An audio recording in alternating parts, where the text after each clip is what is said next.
Dead on the spot ang isang motorcycle rider sa San Jose del Monte, Bulacan nang mabagsakan ng poste. Ang poste natumba matapos banggain ng isang SUV. May unang balita si EJ Gomez. Ito ang tumambad sa mga residente ng Barangay San Martin 3 sa San Jose del Monte, Bulacan alas 2 ng madaling araw kahapon. Nakahandusay at wala ng buhay ang isang lalaki sakay ng motorsiklo. Wala na talaga, patay na. Nabagsakan siya ng isang poste ng kuryente na nabangga ng isang SUV. Patay na kagad nung gawa ng hindi biro na madaganan ka ng isang konkretong poste. Kaya ang pinakatama niya sa pinaka-ribs. Base sa pahayag ng kaanak ng biktima sa barangay, nakainom daw ang motorcycle rider at SUV driver na magka-convoy nang mangyari ang aksidente.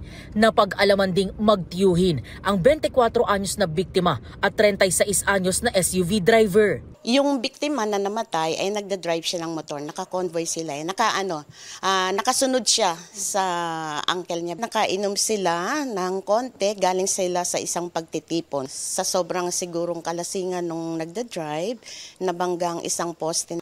Yung pinakamataba pang poste na concrete. Ayon sa barangay, hindi naman nawala ng kuryente ang lugar sa pagbagsak ng poste na itinabi na muna ng taga-DRRMO. Ito yung bakas ng aksidente. Sa poste ng kuryenteng ito bumangga yung SUV na dumiretso papunta roon. Dito naman, ito yung bahagi ng poste na naputol at humambalang sa kalsada. Ayon sa barangay, tumagal ng 1 oras bago muling nadaanan itong kalsada.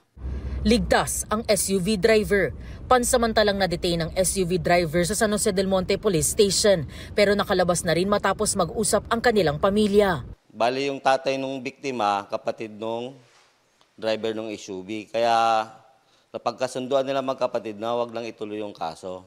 Kasi siguro alam nila aksidente talaga yung pangyayari. Ito ang unang balita. EJ Gomez para sa GMA Integrated News. Gusto mo bang mauna sa mga balita? Mag-subscribe na sa GMA Integrated News sa YouTube at tumutok sa unang balita.